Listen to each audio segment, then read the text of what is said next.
नमस्कार, मैं हूँ राकेश कुमार यादव और आपका सत्य और झूठ में स्वागत है। आज देश और दुनिया में एक प्रकार की चर्चा का विषय बना हुआ है कि भारत का जो प्रधानमंत्री है वो एक टॉप वर्ल्ड लीडर में अपना शुमार स्थान और अपना वो दबदबा जो है वो कायम कर रखा है। और खुद जो दुनिया का वर्ल्ड लीडर में जाने जाने वाले रूस का राष्ट्रपति व्लादिमीर पुतिन साहब ने आज प्रधानमंत्री जी के लेकर एक ऐसा बयान किया और वो रूस और यूक्रेन के लेकर बातें उन्होंने कहा जिसमें दोनों देशों के बीच शांति का एक दूत या एक सामंजस्य स्थापित करने वाले का सारा श्रेय लगभग कहे तो प्रधानमंत्री जी के ऊपर ही दिए।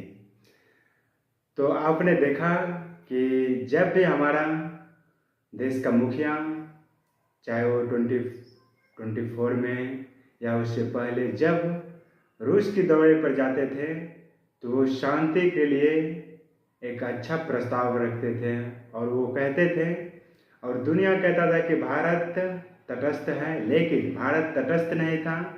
वो यूक्रेन के राष्ट्रपति से जेलेंस्की साहब से भी उस अंदाज में बातें करते थे और उसी अंदाज में वो रूस के राष्ट्रपति व्लादिमीर पुतिन साहब के भी पास बातें करते थे और ये दोनों को कहा करते थे कि आज की दुनिया युद्ध की नहीं, समझौता बातचीत से समस्या का समाधान की ओर बढ़ना चाहिए। और अलग अलग प्लेटफॉर्म पर हमारा देश का मुखिया जाकर भारत की छवि के बारे में बताता था कि भारत दुनिया को युद्ध नहीं बुद्ध दिया है, अर्थात ज्ञान दिया है। आज दुनिया में भारत का बढ़ती साख ये बता रहा है कि भारत ने दुनिया को डॉक्टर, इंजीनियर, साइंटिस्ट, बड़े बड़े पद पर आसीन आज भारत का व्यक्ति है, भारत का नागरिक है। चाहे वो बड़े बड़े गूगल से लेकर अलग अलग जो ये प्लेटफॉर्म है उस पर सीईओ का पद भारत के नागरिक ने अचीव किया है। तो पूरी दुनिया को ये मैसेज देने का काम प्रधानमंत्री मोदी साहब करते हैं और आज ये साबित या सच होते दिख रहा है। खुद व्लादिमीर पुतिन साहब ने यूक्रेन और रूस को लेकर ये बयान जारी किया कि दोनों को बीच में जिस तरह की महाभारत में कौरव और पांडव के बीच कृष्ण शांति प्रस्ताव लेकर दोनों को एक साथ सौहार्द भाईचारा का विचार व्यक्त करते थे, उसी तरह प्रधानमंत्री मोदी साहब ने बार बार जाकर व्लादिमीर पुतिन साहब, जेलेंस्की साहब और अमेरिका में भी जाकर उन्होंने युद्ध का तो रणनीति जो स्ट्रेटेजी है उस पर तो कभी बात नहीं किया। वो सिर्फ शांति को लेकर बात करते थे। युद्ध से कोई समस्या का समाधान नहीं होता है। आज दुनिया इस युग में प्रवेश कर चुका है, चाहे वो छोटा देश हो या बड़ा देश, कोई किसी से कम नहीं है। आप देखिए कि रूस और यूक्रेन में जो युद्ध छिड़ा था तो रूस ने इस तरह की बयानबाजी किए थे कि एक सप्ताह आते आते 1 वीक में हम यूक्रेन को घुटने पर ला देंगे, लेकिन एक लंबे समय, एक नहीं दो नहीं, कई कई साल तक युद्ध चला और उसमें ना जाने कि कितने जान माल की क्षति हुई। आज फिर उसी पटरी पर आना पड़ा, समझौता पर।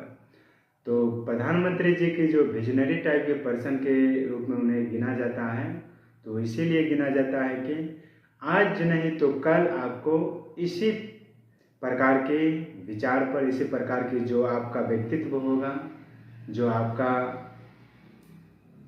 कल का जो समस्या को लेकर समाधान की जो बातें आप करेंगे, तो आप आज ही उस पर काम करें। तो ऐसा प्रधानमंत्री मोदी जी की कहना था। और भारत ने दुनिया को अलग अलग तरीके से अलग अलग शांति ही, सुख ही, सौहार्द ही का मिसाल पेश किया है। आपने देखा होगा कि जब पूरी दुनिया में कोविड एक महामारी के रूप में आया था और पूरी दुनिया पैनिक में थे, डरावना भयभीत थे, और बड़े बड़े जो संस्था था उन्होंने भारत के बारे में ये सर्वे किया था कि वहाँ लाखों करोड़ों की तादाद में नागरिक की मृत्यु होगी और उसे भारत सरकार नहीं संभाल पाएंगे। और ये पश्चिमी दुनिया के जो देश थे उन्होंने भी ऐसा सर्वे जारी किया था लेकिन देखिए भारत ने ना कि अपना देश को संभाला, कोविड वैक्सीन भी बनाए और 60 से ज़्यादा देश को इन्होंने प्रोवाइड भी किया और पूरी तरह ये फीलेस थे, कोई भी इसके लिए चार्ज नहीं थे। और नेबरहुड की जो हमारी पॉलिसी है, हमारी प्राथमिकता जो है, हम जो प्रायोरिटी में रखे हैं कि हमारा पड़ोसी राष्ट्र जो है उसको हम सब चीज़ पहले करेंगे, उसको सुख और दुख की बातें हम शेयर करेंगे। तो फ्री में हम अपने पड़ोसी को दिए और हम दुनिया के अलग अलग ऐसे करीब ऐसे देश थे जो वैक्सीन निर्माण करने में अपने आप को सक्षम नहीं पाए थे, उसे भी वैक्सीन प्रोवाइड किया गया था। और लैटिन अमेरिका में जो सबसे बड़ा देश ब्राज़ील है, वो भी अपने आप में बहुत ताकत, बहुत हिम्मत रखते हैं हर एक चीज़ को लेकर। तो ब्राज़ील को भी हमने वैक्सीन बेचा था और वहाँ का जो राष्ट्रपति थे उन्होंने इस प्रकार से आभार व्यक्त किया था कि मानो हनुमान जी लक्ष्मण भुट्टे या संजीवनी लेके आया है। और इस प्रकार से उन्होंने कुछ फोटो भी इस प्लेटफॉर्म पे जारी किया था और भारत को आभार व्यक्त किया था। तो हमने पूरी दुनिया को चाहे किसी भी प्रकार के डिजास्टर है, आपदा हो, उसमें हर संभव मदद किया है। आपको याद होगा कि ऑस्ट्रेलिया में भी भूचाल आया था, भूकंप आया था, तो भारत ने बड़े ही निस्वार्थ भाव से वहाँ जाके मदद किया था। अपना यहाँ से सेना को भेजा था, यहाँ से जो आपदा प्रबंध का जो स्पेशलिस्ट होते हैं हमारी सेना, उसको भेजा था। तुर्की में भी आपने देखा था कि बहुत बड़े भयावह भूकंप आए थे, तो हम अपना सेना को भेजे थे। साथ में जो भी रसद हो, जो भी मेडिकल का साजो सामान हो, दवाई हो, सारा चीज़ हमने वहाँ भेजा था। और तुर्की जम्मू कश्मीर का मैटर लेकर हमसे अलग थलग की व्यवहार करते हैं, लेकिन हमने उसे भी निस्वार्थ भाव से सेवा हमने दी। और पूरी दुनिया में हमने जब जहाँ इंसान की ज़रूरी हुई है किसी देश को, तो हम अपना सेना, हम अपना जो भी रिसोर्स है उसे उसमें लगाने से कभी पीछे नहीं गए हैं। तो यूएन ने भी इस चीज़ को सकारा है, इस चीज़ को बताया है कि भारत दुनिया को शांति को लेकर अपना रुख सबसे आगे रखते हैं। हाल ही के दिनों में यूएन ने भी इस पर अपना विचार व्यक्त किया था और आज व्लादिमीर पुतिन साहब ने मोदी साहब के लेकर जो बातें कही है, आज ये पूरी दुनिया बड़े ही ज़ोर शोर से इसे देख रहे हैं, सुन रहे हैं और समझ भी रहे हैं। प्रधानमंत्री मोदी जी की नेतृत्व वर्ल्ड लीडर में उसके सामने कोई भी, चाहे वो डेवलप कंट्री हो या अनडेवलप कंट्री हो, कोई भी उसके सामने दूर दूर तक खड़ा भी नहीं हो पा रहा है। चाहता के रूप में वो लगातार 3 बार डिस्टेंस मार्च से पास हुआ है। 77-75 नंबर से वो उसके सामने अमेरिका का जो बाइडन, इससे पहले डोनाल्ड ट्रंप साहब जी रहे थे, चीन का शी जिनपिंग राष्ट्रपति, व्लादिमीर पुतिन, ऐसे ना जाने कितने जो वर्ल्ड लीडर में आते थे, अपने आप को वो समझते थे, लेकिन उसके दूर दूर तक खड़ा नहीं हुआ था। वो इतना रैंक से आगे निकल गया था। और आज भी प्रधानमंत्री मोदी साहब की छवि आप देखेंगे, वो दुनिया के नेता से अलग है। आपको याद होगा कि जब द्वीपीय देश में गए थे पपुआ न्यू गिनी में, तो वहाँ का जो प्रधानमंत्री थे उन्होंने चरण स्पर्श करके प्रधानमंत्री जी का आभार व्यक्त किया था। और ये अपने आप में बहुत कुछ कहता है कि एक राष्ट्र का नेता और दूसरे राष्ट्र के नेता के द्वारा इस प्रकार से चरण स्पर्श करना, इस तरह की अपना विचार व्यक्त करना, यह अपने आप में एक बहुत बड़ी बातें करता है। और हाल के दिनों में आपने देखा होगा कि मॉरिशस के दौरे पर गए थे, तो वहाँ भी भारत की वो शक्ति, वो जो हुनर है भारत का, वो वहाँ पर दिखा। और आपको याद होगा कि अभी तक में जो नेशन का सबसे बड़ा अवार्ड होता है, वहाँ की जो सबसे बड़ी अवार्ड होता है, वो 21 ऐसे अवार्ड जो प्रधानमंत्री मोदी साहब को दिया गया है। राष्ट्र का सर्वोच्च जो सम्मान होते हैं वो प्रधानमंत्री मोदी साहब को दिया गया है। और उसमें रूस भी है, रूस ने भी अपना सर्वोच्च सम्मान प्रधानमंत्री मोदी साहब को दिया है। और ना जाने उसमें मुस्लिम राष्ट्र भी ऐसा बहुत है, जो सऊदी अरब भी है शामिल, उन्होंने भी अपना सर्व सम्मान जो है वो भी भेंट किया है प्रधानमंत्री मोदी साहब को। और वो सम्मान से जो राशि प्राप्त होते हैं, और वो उसी समय प्रधानमंत्री मोदी जी का जो व्यक्तित्व है वो इतना लिबरल, इतना उदार है, उन्होंने ये कहा कि ये सब 140 करोड़ जनता का सम्मान है। ये सिर्फ मेरा या मोदी का सम्मान नहीं है, ये 140 करोड़ जनता का सम्मान है। और ये नमामि गंगे ऐसे जो भी प्लेटफॉर्म चलता है उसमें वो दान में उसमें डोनेट कर देते हैं। और हाल ही में देखे होंगे कि इजराइल हो या फिर यूक्रेन रूस हो, जहाँ पर भी किसी भी प्रकार के संकट आता है, वहाँ अगर भारतीय छात्र या भारतीय नागरिक वहाँ फंसे होते हैं तो बड़े चुस्ती से, बड़े फुर्ती से उसे वहाँ से निकालते हैं और कम से कम कैजुअलिटी हो, इस तरह की नीति इनका होता है।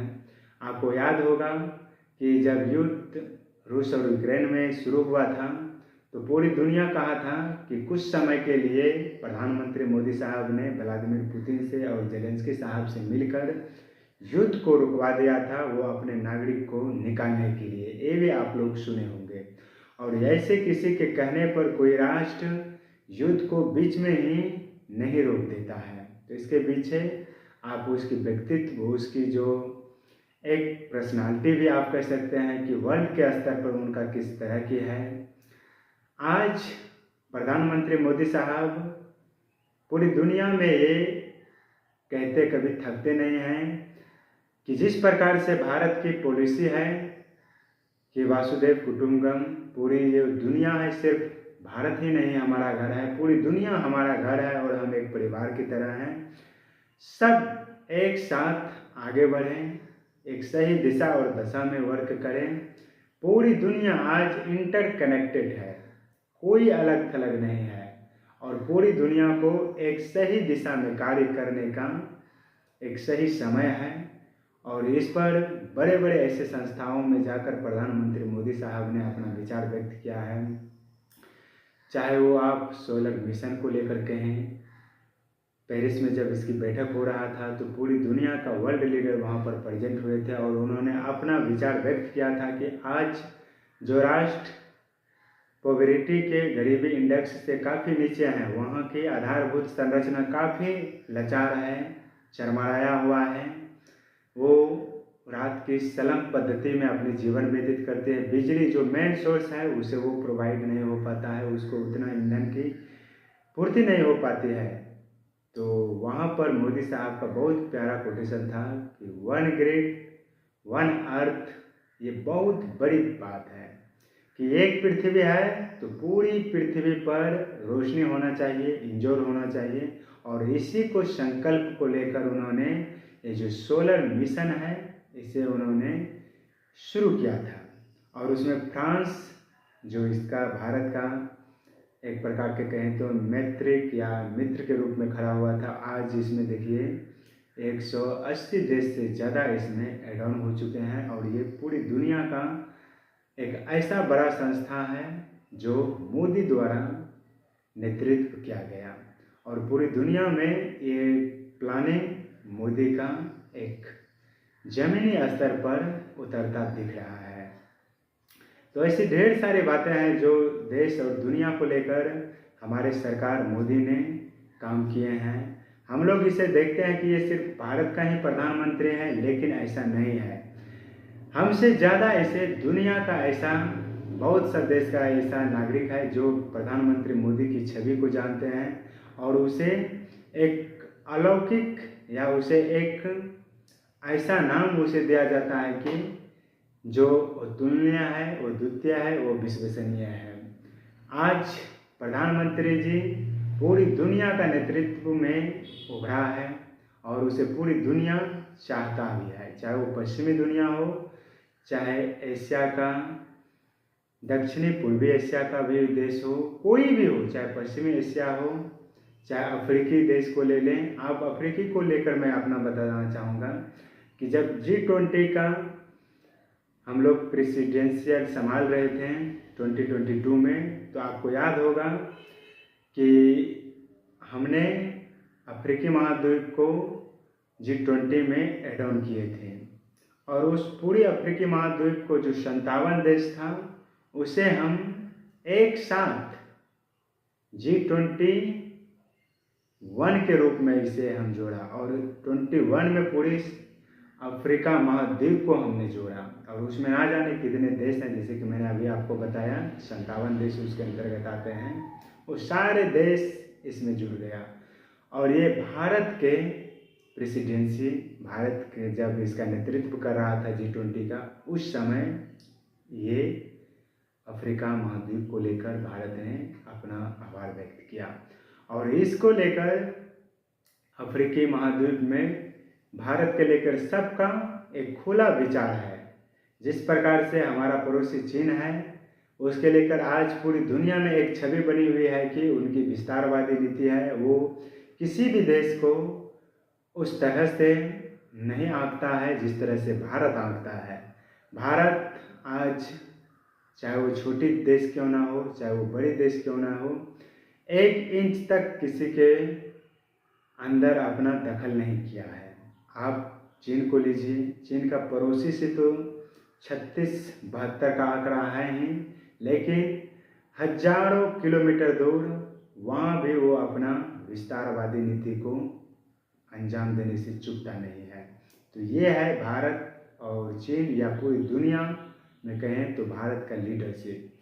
और यही खासियत भारत की जो वर्तमान का मुखिया है, प्रधानमंत्री है, इसे एक अलग प्रकार की दुनिया की छवि में ला खड़ा करता है। आप देखिए, ऐसा पहला नेता है और शायद इससे पहले शायद आप लोग सुने होंगे और इसके बाद भी शायद ही कोई होगा, जो रूस अपने आप में महाशक्ति है, डिफेंस के सेक्टर में वो दुनिया में अमेरिका से टक्कर देता है। आज से नहीं, जब से रूस और अमेरिका का सेकेंड वर्ल्ड वार का बाद जन्म हुआ दोनों में, तो दोनों एक दूसरे का जानी दुश्मन रहा। तो किसी का हिमाकत नहीं होगा व्लादिमीर पुतिन के सामने जाकर इस तरह से यूक्रेन को लेकर, युद्ध को लेकर बातें करने का। और हमारे प्रधानमंत्री साहब आंख में आंख डालकर बड़े ही सरल सहज स्वभाव तरीके से व्लादिमीर पुतिन साहब को युद्ध के लिए उन्हें एक प्रकार से शांति या अस्थिर होने का प्रस्ताव दे रहा था। वो कह रहे थे कि आज युद्ध का नहीं, बुद्ध का है, बातचीत का ज़माना है, हम बातचीत से ही समस्या का समाधान कर सकते हैं। और ऐसा कोई भी देश, चाहे वो अमेरिका हो, फ्रांस हो, इंग्लैंड हो, कोई भी देश रूस को इस तरह से, चाहे वो चीन ही क्यों ना हो, वो भी इतनी तटस्थ, इतनी मजबूत से नहीं कह पा रहे हैं। हम जानते हैं कि रूस और चीन में बहुत क्लोजली है, बहुत ताला और चाबी का रिलेशन है, लेकिन जिस तरह की नेतृत्व हमारे प्रधानमंत्री साहब ने पूरी दुनिया को लेकर और रूस यूक्रेन को लेकर किया, शायद ही ऐसा कोई करेगा। तो मोदी जी को लेकर और सारी बातें हैं, किसी दिन हम इसकी बायोग्राफी के लेकर आपको बातें करेंगे। तब तक के लिए नमस्कार। आप अपना ख्याल रखें, आप अपने हेल्थ और शरीर पर ध्यान दें, लगातार सही दिशा और दशा में मेहनत करते रहें, आगे बढ़ते रहें। नमस्कार।